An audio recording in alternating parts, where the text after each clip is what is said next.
Welcome to the GameDev.tv Community Podcast.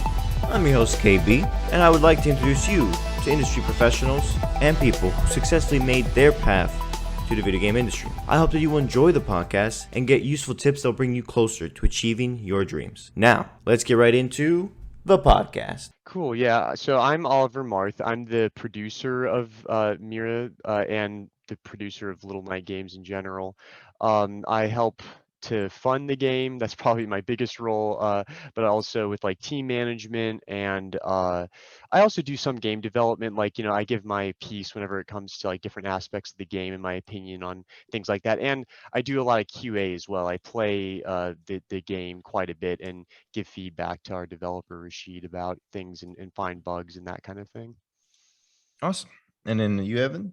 I'm Evan Todd-McCoy. I am the narrative designer. I do a little bit of project management stuff, organizing like level design and things like that. And I work closely with Rashid on some things about the engine. Like we usually collaborate on concept stuff, and then he implements and then gets feedback, right? So I'm involved with that process, just like Oliver is. Mm-hmm. Awesome. Okay, so then how did you guys both get into game development? Was it a thing or like something like when you were younger, or was it something that happened in college? I think we both had kind of different paths. So I'll give my piece, and then Evan can give his. With some overlap, actually. Yeah, there's a little bit of interesting overlap with a bit of overlap. So really, yeah, it was. I've always played video games, since a little kid. So I've always been very interested in it, and I actually went to school for film with basically a minor in film and like communications with major in media production. But I kind of fell out of love with film for whatever reason. After I got my film minor, I kind of stopped liking it as much. Really? Yeah, I don't know what there is. I guess what it is film has been around for just so long, and I feel like it's just kind of a path that's just been traveled so much. Like a lot of the sort of like, yeah, a lot of the secrets of film have already been figured out, I guess, if that's a way of putting it. And Mm-hmm. it just seems like there's a little bit more left for like games just, and they interest me more too. Like, and they always really have. I only kind of got into film for a little while, and then I kind of fell out of love with film, but I still love video games. So I actually ended up just being an IT guy. That's what my day job is working IT, and I sell like Magic and Pokemon cards on the side actually to help fund Oh, that's cool. development of the video game that, Yeah. that we're doing. But basically, yeah, I got reached out. One of my friends from high school reached out to me about basically, yeah, selling on these online platforms and doing that to make a video game basically. And I was just kind of I was all gung ho for it, and we just kind of jumped feet first and really got way in over our heads initially. We started trying to develop on Unreal Engine 3, Oh, and wow. I tried learning some of that and like all this stuff, and it was just way too much for just somebody with especially with my budget. Like you need to have a pretty big budget to work on Unreal Engine 3, or just be like a ace programmer or something like that. At least it was over my head. So then I sort of went down. I basically I actually met up with Rashid through some online forums. We decided to scale way down. We actually started working on RPG Maker. We started working on an RPG Maker game, which is kind of the lowest common denominator, and that's where Rashid got the developer that we work with got his start. But RPG Maker is kind of too weak in kind of in my opinion. It wasn't a powerful enough engine, and Pixel Game Maker came out relatively recently. I guess it's probably been about a year and a half now since it came out. But once that came out, Rashid started working on it. We decided to start making a new game through Pixel Game Maker, and that's how Mira was born. And that's kind of, and then the team just kind of grew since then, and now we have 7 people, including Evan, on the team. So that's sort of the long story. No, it's a me. great accomplishment. And then Evan, how about you? For me, it started pretty young. Video game paddle in my hands when I was 5. I'm 35 now, so I've been playing video games for 30 years. I was there right with the NES. Played some old consoles nobody knows anymore, like the CDI and the CDI. TurboGrafx, and stuff like that. So I go way back, and I have a memory like a steel trap. So I remember almost everything I've ever played. I got into game dev probably in a serious way, semi-serious way, as a hobby when I was 14. So I got into RPG Maker, and that's some of the overlap I was talking about. I worked on RPG Maker projects like just for fun, and a few more serious ones for 20 years off and on, usually spare time type stuff.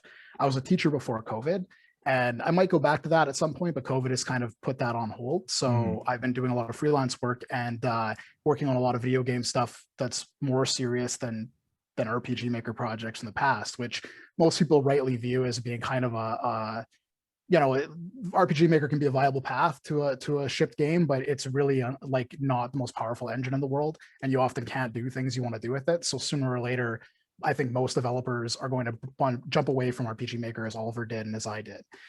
Usually I've worked in a narrative design capacity on other projects, some of which I can't talk about too much, NDAs and stuff like that. But Mira is actually the closest I've come to a ship project so far, which is really exciting. And I came on through some contacts that I have in sort of the indie dev space, particularly a guy named Baz, that's what he goes by. And he introduced me to Rashid and Oliver, and they onboarded me. And we've been working together for about a year now. And in the meantime, I do some other stuff like we all do, but typically I'm working on Mira and writing script and helping with developing the kind of conceptual overlay for the game. Okay, that's awesome. So what are some misconceptions people might get when they think about like, hey, I'm gonna start a studio with everyone? Like, is it harder than it looks? Is there a lot of like situations going communication and teamwork? Like, what have you guys experienced? So yeah, for me, for jumping right into it, I mean, really what's difficult is finding a team. I mean, that's really what it is, because I mean, people, especially whenever I first started out, everybody wants to make a video game. So like if you ask somebody, "Hey, I'm making a video game. Do you want to help?" Basically everybody who likes games, who's like, nerdy, basically anybody who likes games, they all say yes. Everybody says yes, and everybody says, "Yeah, I'm down to help out." And then, once you actually start having meetings and like trying to get people to, deliver on like a weekly or bi-weekly basis, all of a sudden everybody's got life, they've got jobs, they've got family, they got friends, they want to do this, they wanted to do that, they couldn't do this, they couldn't get around to that.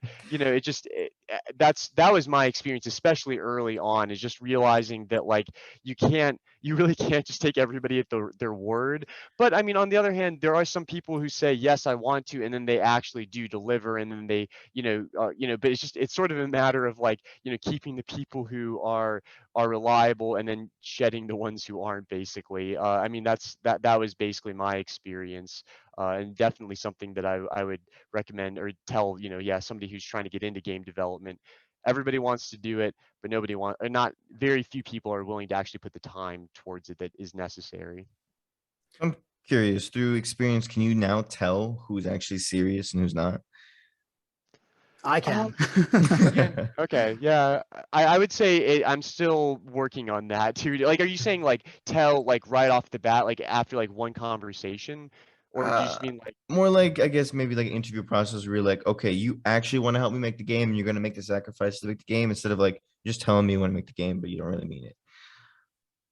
I would say I still need to have like, I mean, the interview process, I mean, we've only done it a few times, honestly. I should have done that more often early on. I mean, that would have been a good idea, but especially super, super early. I was just having friends who were just basically working for free for me. So that's really hard to keep people reliable for that. And like, you don't really interview there. You're just like, hey, you want to work? But like now that I've got more like money behind it and stuff like that, we're doing that more. And that definitely helps. But I would say that I still usually, me at least, need to kind of see, how much people produce like over the course of like a month or two before I really know for sure.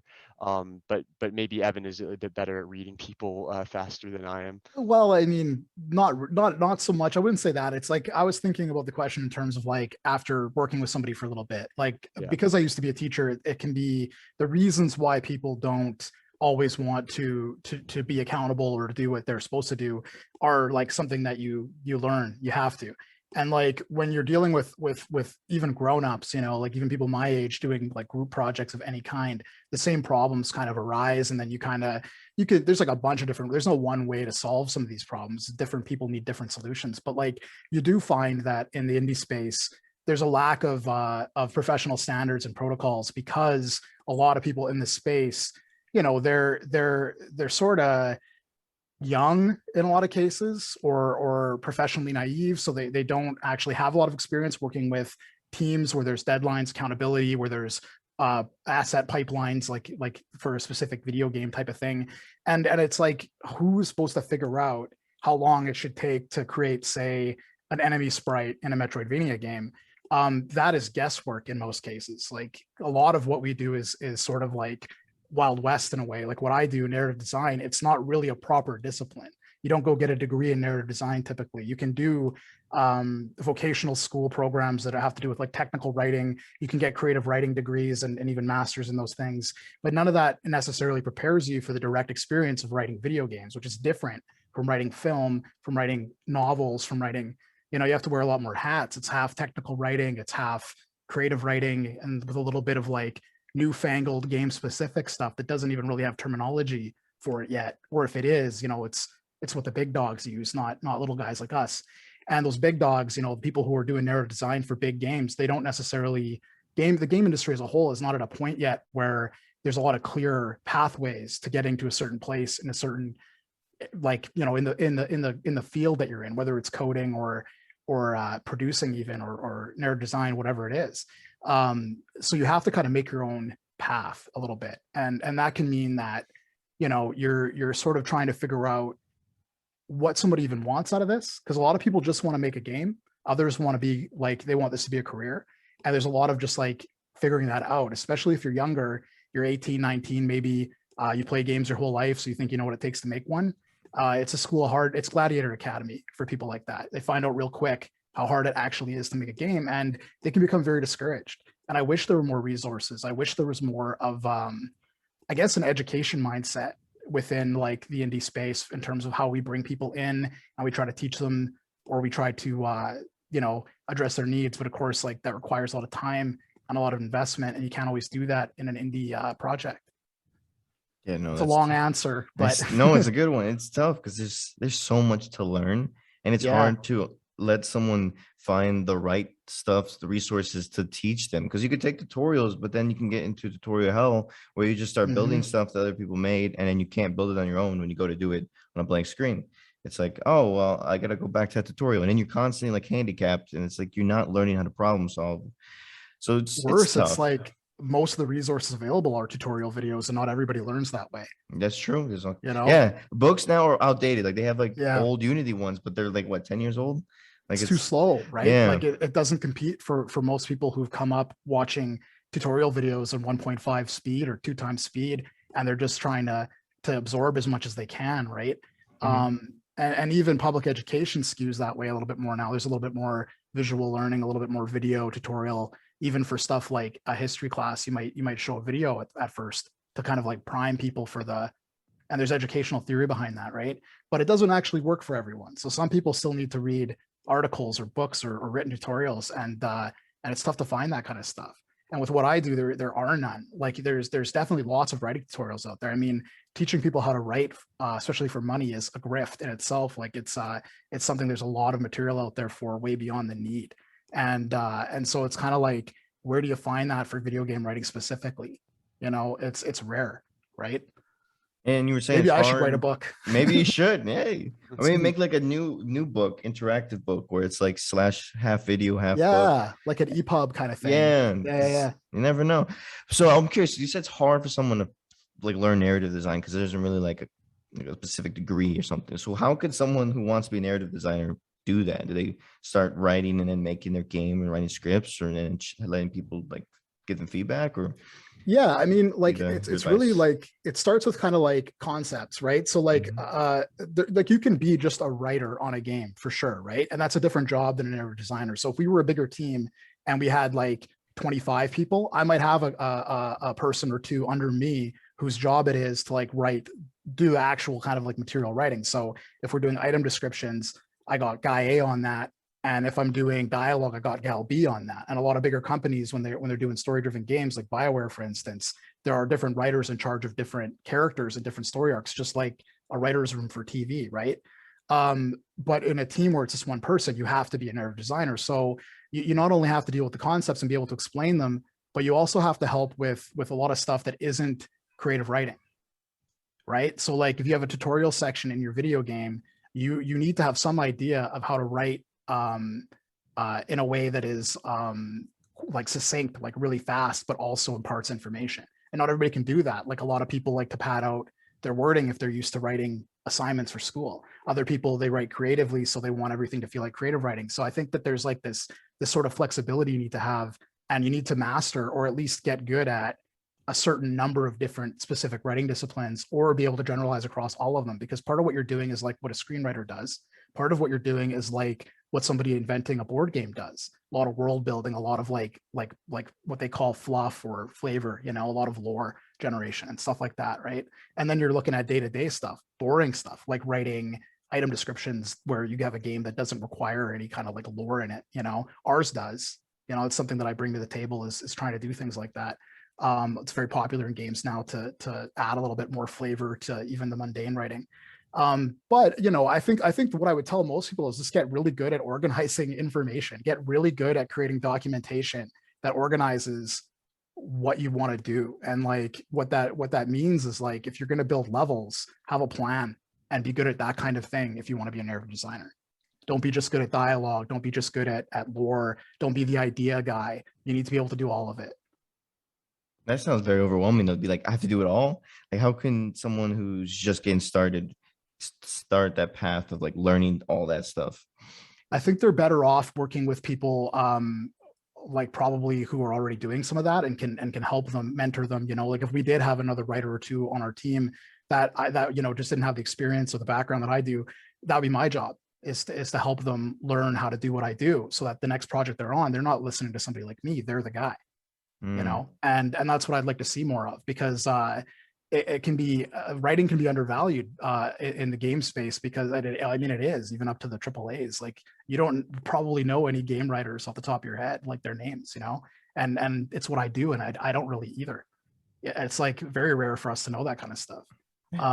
See, now that's, for me, that's hard because I actually do know, because I interview all right these. on. That's right why, on. yeah. I forgot who I was talking to. Yeah, maybe everyone knows, but like I'm like, I actually try to find them. I go Yeah, and I'm thinking of people who write like the people who write The Last of Us 2 or something, right? Like we know a few names from Naughty Dog, like maybe producers' names or directors' names, especially if they're controversial people, right? Like that seems to be a good way to get your name out these days. Oh yeah, but yeah, but like they're not household names. Like Hideo Kojima is the rare video game developer celebrity, right? There's not a lot of these guys out there, and so there's not a lot of knowledge being imparted even through the zeitgeist of like, how do you get to that point?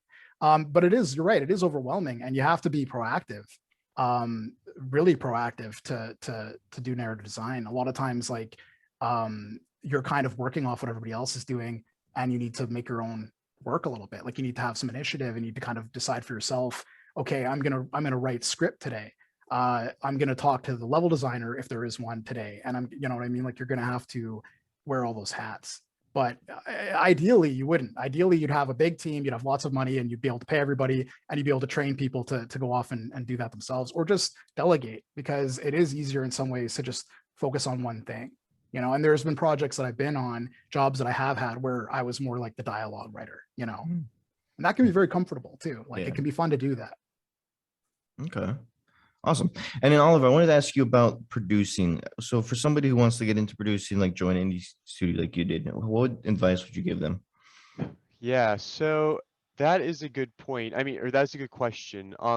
Definitely, you know, my first thing was, yeah, everybody wants to be wants to work on a game, but not everybody, hardly everybody wants to actually put the time in for it. That's definitely, you know, numero uno. But I mean, also, yeah, I mean, you've got to keep like a good idea of just like what people are doing. Like, I mean, who's you know, because you're basically, as a producer, you need to make sure everybody's producing. That's basically what you have to do, right? So like, just you need to keep track, you know, of what you know, who's getting stuff done and who's, you know, falling behind and who's not doing things. And, you know, you kind of got to sometimes take people to the side and have talks with them and those kinds of things. I have found it is very difficult to do that whenever you're working basically with just like basically if your team is just your friends, that's a lot more difficult. And especially whenever I first started out where the team was just my friends,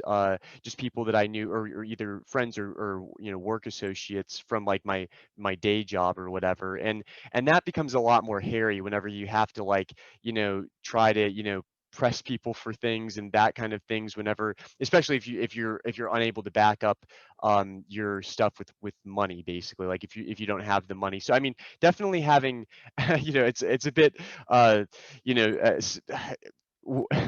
it's a truism, I guess, but you know, having money definitely helps. Like, you know, you need to have an Yeah. income stream to, in my opinion, to really produce a proper game. Because like if you don't, you're probably not really producing it. Then you're just like working on a game basically together with like other people. And you know, if you actually have, you know, income stream, it does make it a lot more. You know, you have a carrot basically. You know, a carrot slash a stick. You know, you can withhold or give, and that helps a lot for sure. I mean, that's definitely very significant. So yeah, I mean, those things, you know. And another thing, because and this is also something that I kind of got tricked by early. I mean, it's hard, you know. Some of it you just kind of have to school of hard knocks a little bit. Like you have to kind of just get, you know, learn from your mistakes and that kind of thing. But you know, it's especially whenever I was first starting out, I was very impressed by, you know, what ended up actually being pretty small amounts of production basically. Like I was just so impressed whenever I first started working on Unreal Engine. I was working with somebody who basically just, you know, we got a few assets into Unreal, the Unreal system, in like a little map basically, and like you could run around basically. And it was just very basic functionality, but that seemed like a huge thing. But then, you know, months went by and we just never progressed beyond that basically. Or we did a little bit, but like, yeah, it's just so, I mean, and but I, you know, because I was so impressed by that initially, you know, I probably just kept on with the Unreal Engine thing for longer than I should have, quite frankly. Um, but you know, that's something that you just kind of have to learn to a degree as well. So I mean, definitely, you know, learn from your mistakes. Maybe that's, you know, a really good a good piece of advice as well.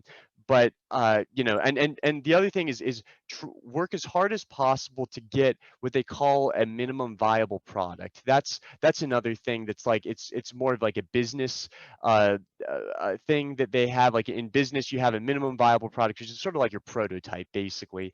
And in a game, it's basically just like the bare bones of what you want your game to be. Like in Mario, a minimum viable product of Mario would just be like one level where you just go to the right and you jump over like an obstacle, like just you know, like a pitfall or something Yeah. like that. That's the minimum viable product of a Mario game.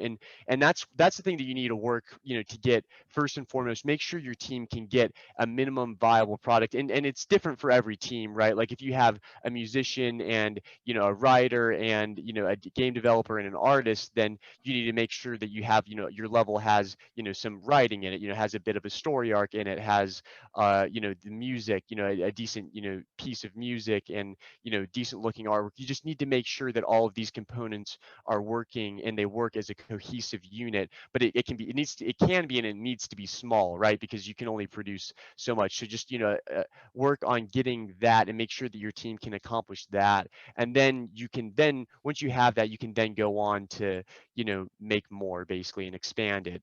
So that's another, you know, piece of advice that I give. And I think you're touching on like why like it is important to acknowledge the overwhelming nature of making a game. Like it's like not that different than making a film, like which Oliver has some experience in, and like it's very ambitious and daunting for one person to try to make a film, let alone a video game, right? And sometimes people do it. Like there's your Eric Barones, you know, out there. Like but most of the time you need a team. And so you need to kind of know what you want, and you need to have a certain amount of vision, and you need to know how to execute on that vision, or find people who can help you execute on that vision, because that's like ultimately what we're all there to serve. And in this project, we sort of co-create that vision, and not every team gets to do that. This is a smaller team, right? So we all get to kind of have a say, and sort of like we consult and we collaborate. So we can all share that vision, we can all share that responsibility. But a lot of the time, that responsibility is going to fall to somebody like Oliver at the end of the day, right? And so then how do you build the confidence to get into that position? Because like, for instance, somebody would be like, I want to be a producer, but how do you get people to say like, oh, I'm going to let this person lead us and help us guide us towards a finished product? Like how it's an interesting concept to be like, okay, I'm good at this. And now listen to me, we're going to make this great game and we're going to follow these deadlines. Like, where's that? Like, how do you fill that gap in to be able to do that, to be confident in the producing role? Big cash money wad. Just Yeah, have a I ton of mean, cash. No, it helps, but yeah, I mean, that's a good question. So, like, how do you get people to buy in to your leadership, basically? Is that Yeah. kind of what you're saying? Yeah, I mean, that's tough. I mean, a lot of it just has to do with your personal conduct, I would say. Like, being a good arbiter between people whenever there's like conflict and stuff like that certainly helps. Definitely, making payments, on time, that certainly helps, or at least regular payments or whatever. I mean, sure, that definitely People need to lends eat, no itself. big deal. Yeah, I mean, so that definitely helps, but I mean, it's definitely not an exact science. I mean, you're definitely right, and there's people will that who I know who've been on this team who've jumped ship from other teams who've come to work on Mira have it's not even necessarily that they weren't getting paid at their last project, but like yeah, the boss, the leadership, the was bad, or just like there was bad organization, or it was just a pain to work with them, or they had a bad personality. I mean, people will leave jobs with bad bosses. That's like one of the biggest reasons that people leave jobs is because of bad bosses, even more so than pay oftentimes. That might be wrong. It might be pay is the number one and bosses is number two, but I know that those are like the two top ones. So I mean, yeah, I mean, just trying to be a good leader, I guess. And that's, I mean, there's probably a whole book, there's like books to read on that, I guess. It's that's definitely a tough one for sure. I mean, yeah, I mean, I think that your personal conduct is probably number one, and then yeah, I mean, having like I said before, yeah, having some money to back up things is also very important. Okay. And then I want to get into Little Knights. What is Little Knights Studio? And then let's hear the little background story of that. And then we'll get into the game. Yeah, so I mean, Little Night Games. I mean, the background to that is kind of my background, since I'm also technically, I guess I'm the CEO of Little Night Games, and then I'm the producer of Mira. I guess that's technically what I am. So the background of Little Night Games is kind of more or less the background that I told you, although I can probably go over it a little bit more. But basically, I had a friend from high school who went to school for like accounting, but he was always interested in business essentially, and he had experience selling online on Amazon, eBay, and really more recently we've gotten into TCG Player. And I sell Magic cards and Pokemon cards, and that Mhm. is and Yu-Gi-Oh cards actually, and that is our primary bulk. That's actually how we got started selling, Okay. was Magic, but we have done some makeup here and there. There's been like some, there's like sometimes there's like store closings and stuff like that, especially with COVID. We'll go buy stuff from there, sell it, yada yada yada. We have various ways of making money through those income streams. But Magic the Gathering is our primary one though, for sure, like overwhelmingly. And yeah, so we started doing that and started basically jumping headfirst into making a game. Had about, I guess, three or maybe even four projects that we have. I wouldn't say that we failed all of them. Certainly, the Unreal Engine one is just a failure, and we'll probably never come back to that. Although I don't know if I'd ever even say never, because we have a lot of materials even for that. We have materials for like three other games that are just kind of locked away, that we've just sort of moved on from, like projects that we've moved on from. And yeah, after like I said before, we ended up going into Pixel Game Maker and starting with Mira. And Mira came about, Mira, the Legend of the Djinns, the game that we're working on now, came about basically through, so Rashid was working with me, and he is Moroccan, right? He's the developer who's working on with me on the RPG Maker game. And his friend who's also working with me, he's an artist. He's a concept artist and art director actually for this game. His name is Shurgath, and he had this idea of making this game a Metroidvania, which is the genre that our game's in. Well, actually, I don't even know if his idea was the Metroidvania. His idea was to make a game based off of this Moroccan folktale, essentially. And it was a really interesting idea to me, and we decided to go with it. And there's several reasons. One of the biggest ones is that the games that we were working on previously were all kind of JRPG sort of. I would say to a degree a little cookie cutter whenever it comes to like the story arc and that kind of stuff. It was like stuff that people had heard before. The evil guy and the young dude doing being the dude to go fight evil. Yeah, yada yada yada. It was just it The was kind hero's of journey. Yeah. yeah, it was just the kind of the standard thing. And this was just really interesting because there isn't a video game based off of this Moroccan folktale, and like this is it was something new, and it was something that's not really been done before, especially in the West. I mean, we haven't and Morocco is it's not exactly a gigantic country or anything like that. It's a smaller country, and it doesn't have as much cultural influence that all of these other basically it's a path that is a bit less traveled, essentially. So it was a very interesting idea to go with. So we just kind of took it and we ran, and Evan can talk more about the specifics of the story, obviously because he's the writer, but that was the general idea. And then we just decided to go with it. And and we just realized as things progressed, we needed a pixel artist, we needed a writer, we needed a musician, social media manager, yada yada yada. And the team has since grown, and here we are today. Wow, it's so impressive, and I love the idea that you did the Moroccan type of game because, not again, like you said, nobody does it, and so you decided to take the route less traveled. But I think it makes it more beautiful because it's so unique. Like I think there's this one anime I watched. I think it's the Eye of Equinox or something where it did like Aztec folklore but anime style. Oh, that Coolest sounds thing Oh, I've yeah. ever seen. And so I I think people will gravitate towards it because they're like, what is this? Like this is different, but also very new and exciting. So it's like I want to try it out. And so what is the reception like for the game? And are you excited towards like the near the end of the Kickstarter? Like what's the plan as we get closer to the end? So we have had quite a reception, especially in North Africa, like Algeria, Tunisia, Morocco. Whenever I posted on their subreddits, every post that I do seems to basically go viral, at least for by comparison for in those subreddits, they get like 200, 300 upvotes. Everybody's commenting, talking about how great it looks and stuff like that. And we did have about like I think like how much was it? I think we had about 100 backers within the first like 24 hours.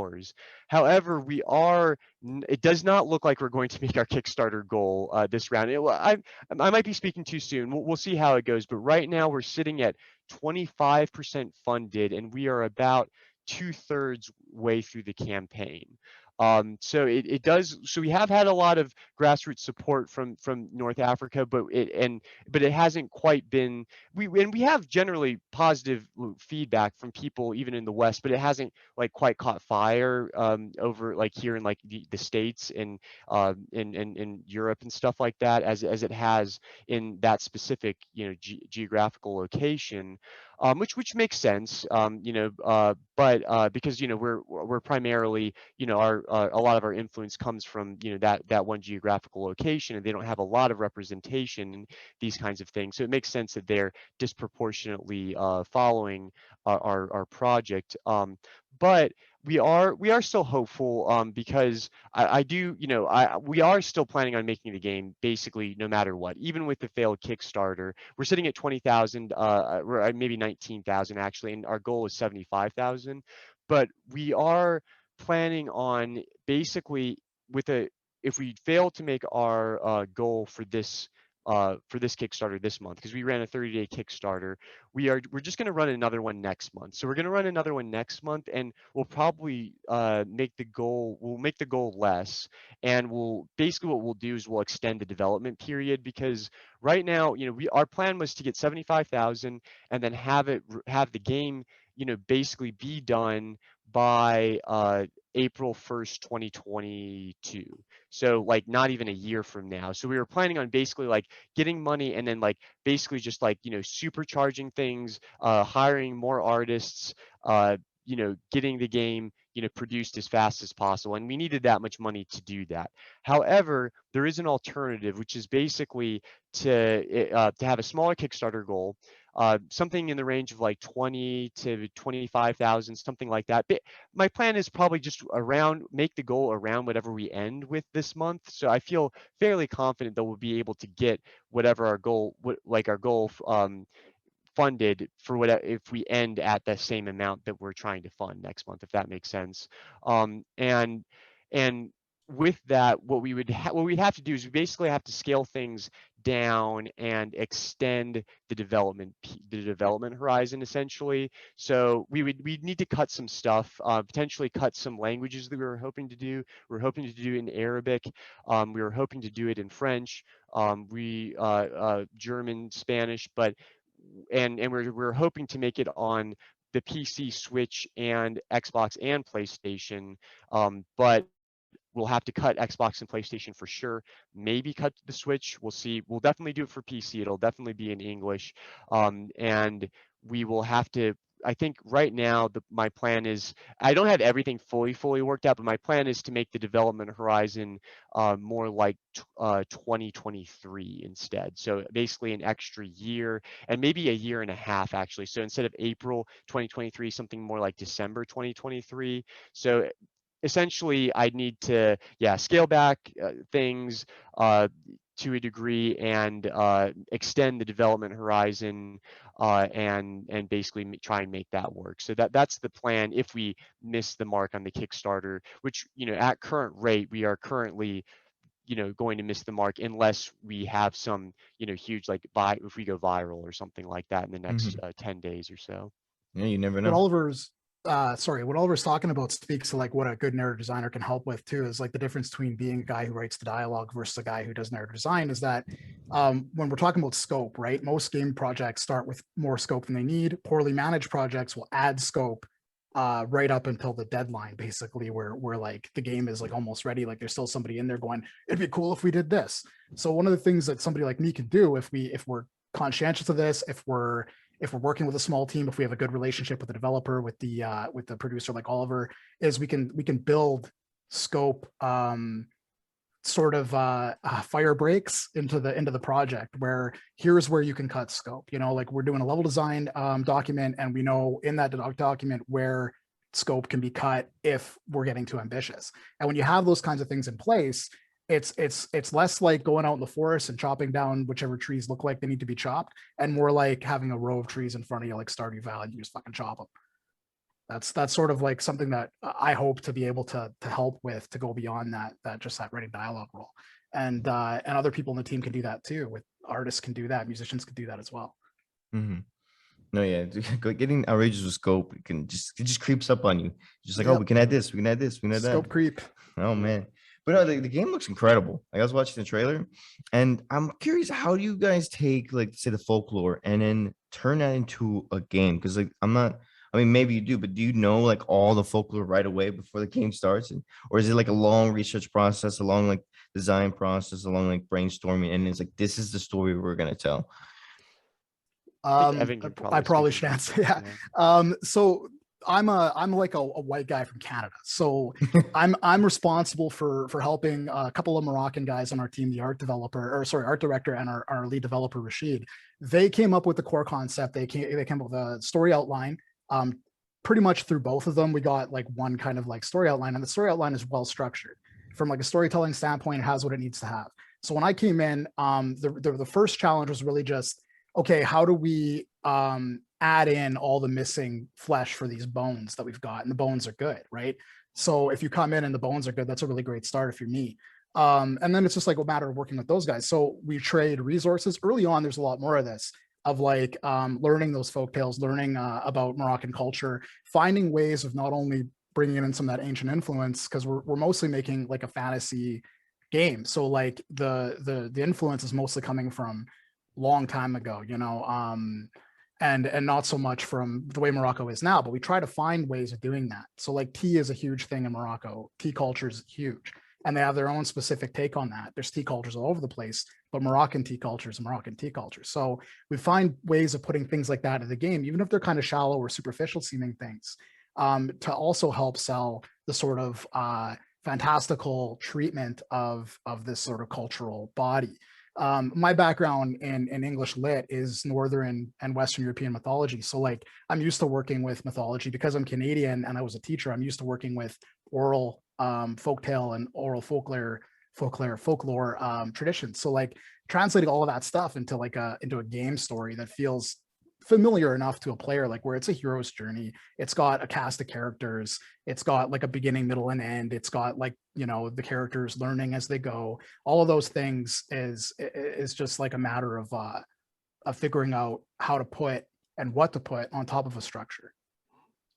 Dang, it's a lot to take in. Yeah, it's a sorry, yeah. I tend to give complicated answers. No, it's good. It's I mean, sometimes you need that complicated background to be able to make something so, I guess, beautifully well done and very true to its culture and folklore. Yeah, and we're hoping to get there. I mean, it's a huge responsibility for me because I'm not from that culture, and so I talk to the guys all the time. And we do have, like Oliver said, we have a big following in North Africa. So those folks are really good at telling us, even when we get I'm not responsible for this part, but like we do a lot of stuff with Tamazight writing, which is very interesting looking, and it shows up in our game. A lot of people think it's a conlang, and it's not. It's actually Tamazight writing. It's from this group called Amazigh, right? And Amazigh is an ethnic group in North Africa that both of our Moroccan team members belong to, and that's really where the game's idea comes from. Is this particular? I wouldn't call it really a subculture, but it's a culture within the sort of national culture of Morocco. And there's lots of parallels in Canada and the United States to that. So you can kind of like figure out your way around it, and you can kind of crosstalk with those guys. And I find that there's a lot of stuff we have in common. Moroccans grow up with the same media more or less that we do, because American media is so pervasive.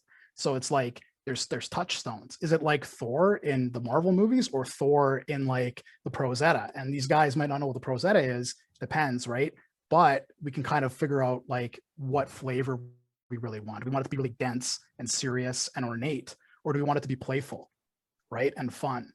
So we're always having conversations about how that balance should work.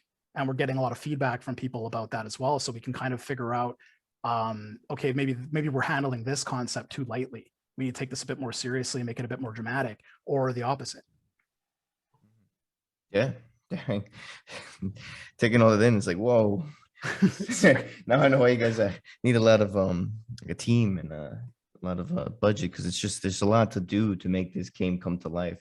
But no, I hope everything comes together nicely, because it's looking really good. And in fact, it looks like you have a lot of it done. So I'm assuming it's gonna be a huge game if you're still looking towards releasing it like at 2023. Yeah, Rashid, our lead developer, is probably the best person to ask in terms of like how long to play the game we're looking at. But we have 9 levels, and it's a Metroidvania, and the level size is going to vary a little bit. There's a hub level, a little bit like a Dark Souls type game, where you return back there, and that's where your shops are, and quests kind of like begin and end there. There's lots of backtracking. There's lots of exploration that isn't necessary. We're keeping speedrunners in mind and things like that too. So we're hoping to have, I don't know, Oliver, what would you say, like a 20-hour experience by the end, maybe a bit less?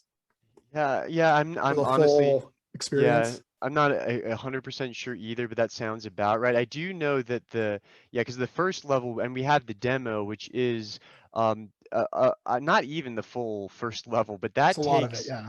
Yeah, I mean that it's a lot of it, and that can take. I mean, if you're speed running it, it'll definitely be faster, but that definitely can take, about an hour if you're like, going all the different places and checking everything out.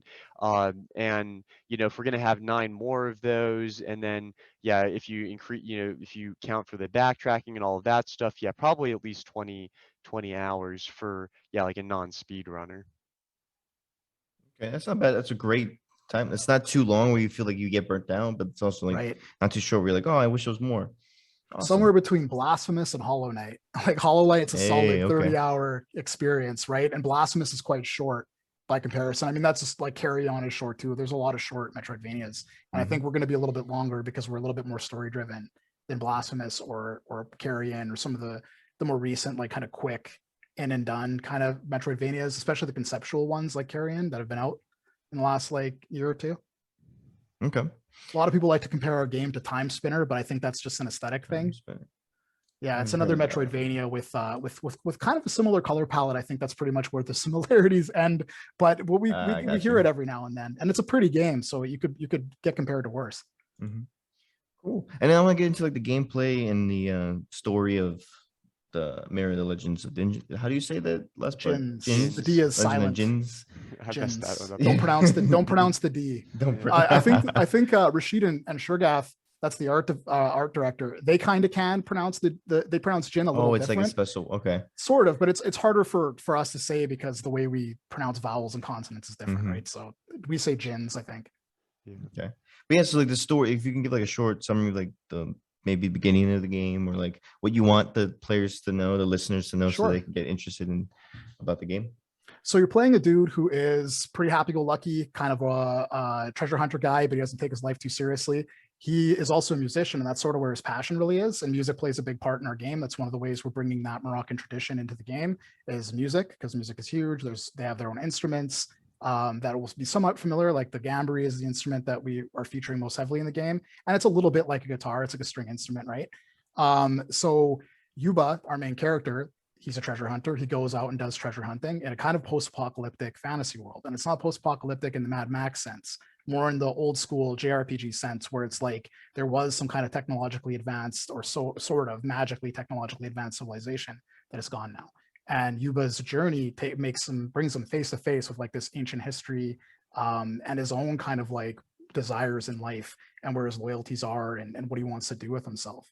And he meets a Djinn character named Mira, the title character of the game, and she's sort of the co-lead. They go on a journey together and they recruit other Djinn characters that come along and help out. And those characters all bring special powers and abilities to the mix, as well as their personalities, because every single one of them has a huge personality. They were basically gods and heroes in their own time.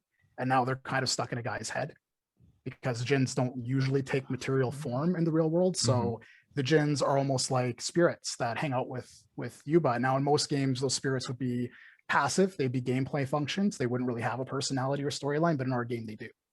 You know, they bicker and they debate things with Yuba, you know. And Yuba's sort of the heart of the team. So he's the guy who kind of like, whoa, guys, like stop fighting about where we're going and what we're doing. You know, let me think. Because he's dealing with all these big personalities, right? And so is this world like in the like technically like Morocco in a sense? Like it's like heavily based off of influenced by yeah, but it's not it's a fantasy world, right? So think about it this way: like most games, like Oliver was saying earlier, like JRPGs and Western games tend to be like the same mythological influences. Like look how big Vikings and Norse stuff is right now. Like it's everywhere, right? And everything, and even medieval Black Plague, Plague Doctor stuff. That sort of Bloodborne aesthetic, that's everywhere now too. And it's like this is sort of like that. We're making a fantasy world, but we're just using different pieces, different Lego, you know? The world map looks beautiful. It's got like volcanoes. Thanks. Is it like a snake type of monster with multiple? Yeah, Leo will love to hear that. Yeah. Oh yeah, no, this the snake's a level, actually. I think I could say that. I think I'm allowed to say that. You go inside that snake and there's a whole thing with the snake. Yeah.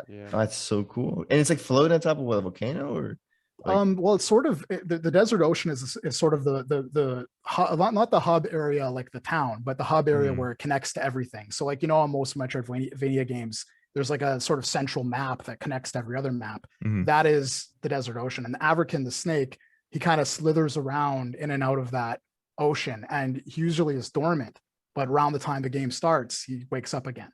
And that's got all kinds of like importance and significance, right? If you've played the Banner Saga games, African's a little bit like the snake in those, but not as bright. That's it. Awesome. And I love the art style. This is really detailed and nice and very unique to something I've never seen before. Like I love the character design of Mira and Yuba, everyone. My favorite looking is Rika. Arkia? Yeah. She looks really cool. She's my favorite character to write. Really? Well, yeah, she's like she's the pissed off one. She's like the Wolverine of the group. If they're the X-Men, she's Logan, you know? Yep. It already tells me my favorite character. All right, cool. Yeah, the Moroccan influence also does give us kind of a bit of a unique art style too, which is really cool. And I mean, all the names of the characters and some things about their sort of like personas are informed in the same way. Like we've got characters like Samawi, who's a Djinn, he's a blue Djinn, he's like a warrior. Some people in North Africa are going to know who that is the way that we know like Thor, you know. Oh, gotcha. And we got our own version of it, kind of like the MCU has its version of Thor that isn't really at all like the mythology, but it's like a take on it, you know. And that's all mythology really is. It's just retakes over and over again on the same old stories. And our version isn't like, we're not pretending that we're like the new chapter in the oral tradition of like Djinn folklore, but we're definitely borrowing from that and trying to put back into it as much as we take. Awesome. And then for gameplay wise, like, so what are the things they can expect? Like weapons, tools, Yep. abilities? So some powers, the usual stuff, unlocking traversal abilities. We have a combo system that's quite robust. We use elemental mode switching, so the player should be able to fluidly switch between 4 different elemental modes, and each one of those modes has a corresponding weapon and corresponding sort of like play style. There's a skill tree. There's really just kind of like 2 unlockable systems. One is like a Souls-like system where you purchase skill upgrades and stuff for currency, and the other is more like you have to find it. It's an exploration-driven system where you find the right place and you get a power, and that power is going to be something like a dash or summoning a rock monster so you can get over spikes easier. Okay. Yeah, Yuba surfs on a rock monster in our game, which is That's one so of my cool. favorite one of my favorite little things. And for the different elements, what are the 4 elements? Is it the usual like fire, earth, water, or is it something Sort different? of. They're sort of combined, and they're informed by sort of like like a lot of cultures have like an elemental kind of thing. Like in Japan, it's like there's 5 of them, right? There's wood, earth, air, water, and metal, I think, or something like that. And in ours, there's prime elements. There's like celestial to do with light and the sky. There's infernal to do with fire and the earth. There's also lunar, the moon and shadow, things like that, solar. And so like these 4 elemental modes are what all Djinns sort of correspond to, because Djinns are also where elementals kind of come from. Like you play Dungeons & Dragons or a video game with elementals in it, that is a 1-to-1 like or 2-way street with Djinns as like a source or an inspiration. And so they're kind of like that. And when you're switching those modes, you're using the powers that the Djinns are giving you. And each one has sort of a feel to it. Like the lunar stuff is stealth based. It's a little like more projectiles, and you have the ability to phase to go through a door. Some doors, that's the only way you can get through them. So you can't go through them until you have that power set, that kind of thing. Oh, wow. Okay. That's so cool though, because I've never really messed around with different elements besides the normal fire. Yeah. So yeah, they don't show up as much in Metroidvanias, like that traditional JRPG Firaga type of thing. But really you can think of ours as being like combo jobs. So like Infernal is fire and earth, just the way that you're used to. They're just like smashed together into a combined thing. Which is even cooler. We hope so. We hope people feel that way. Yeah. No, I think so. And then I want to get into the sound. So the soundtrack. So how did you guys like incorporate the sound? Did you go to like Morocco? Did you listen to music and then like mesh around with fantasy like to make this beautiful music? Too bad Brian's not here. Yeah, right. I was about to say, so our musician Brian, he's an American like I am. So he it's been COVID and stuff, and yeah, I mean he hasn't gone to Morocco. However, he did with my help acquire a gambri. So gambri is like, it's actually the instrument that Yuba plays in game, and it's like a traditional Moroccan instrument.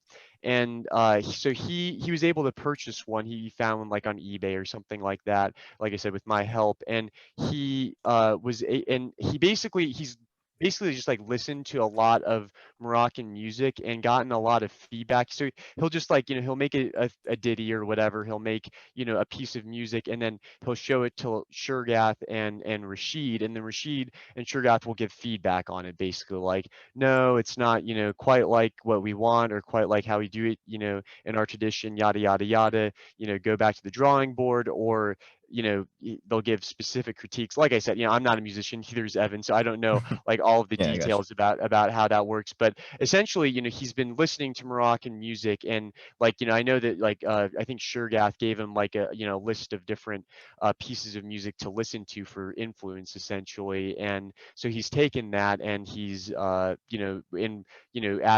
he's with the gambri and stuff like that, he's been able to make stuff that is, some approximation of what Moroccan music sounds like, basically. I'm sure it's not perfect, but we've generally been getting a lot of positive feedback whenever it comes to the soundtrack. So yeah, I mean, that's generally how we've gone about it, essentially, or Brian's gone about it. And Rashid's a musician too, who's used to working on, like, he's worked on lots of game projects by himself. So he has a good instinct for that stuff. So he works really closely with Brian. Like, he kind of knows what he wants. He has like a clear vision of that part of the game. And it's kind of interesting that it's like a close collaboration. You know, like Rashid sort of closely collaborates with everybody on the team. Like, he's like the kind of guy who the fulcrum for all the different design elements. Awesome. But no, I think the music part too, just like, it's really an important part because it's what people listen to and get the most emotional feeling. So yeah, and I would love to have one day come on and talk all about the music. But let's get into what you guys have felt has been like most difficult when making this game. Like, what are some obstacles and some like dark times going through this game?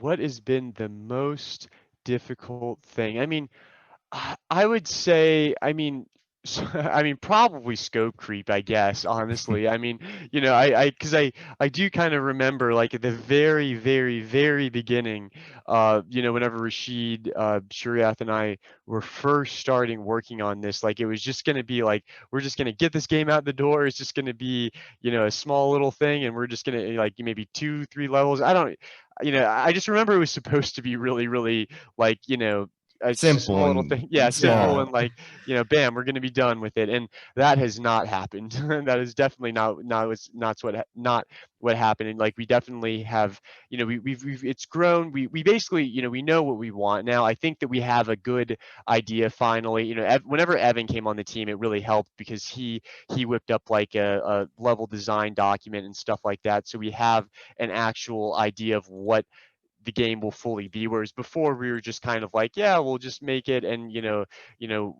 it'll just be, you know, whatever, you know.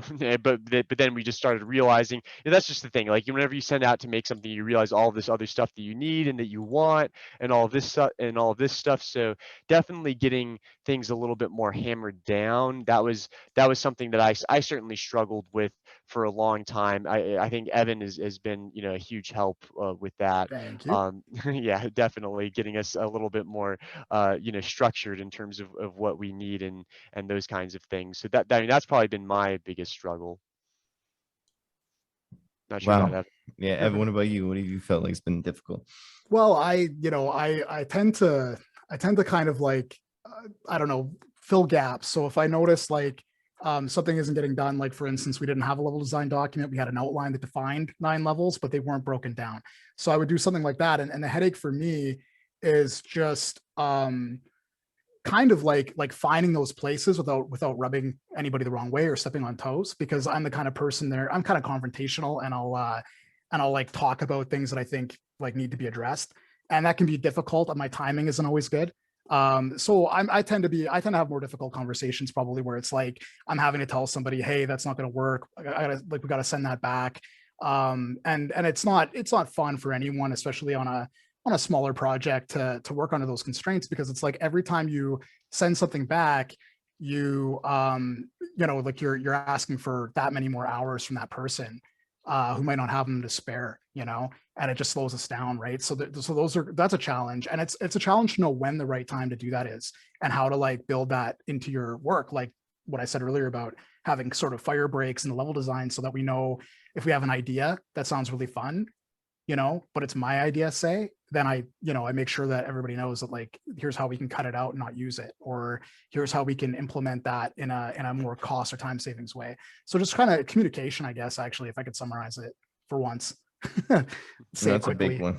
Yeah, Communication yeah. is for once. But yeah, because communication, if you don't get the right idea across, you can end up getting the wrong vision. Totally. So then you have to redo it and be like, And you oh, got to this is what I meant. And then double check. Yeah. So- And that can get tedious, but it's a good team for that.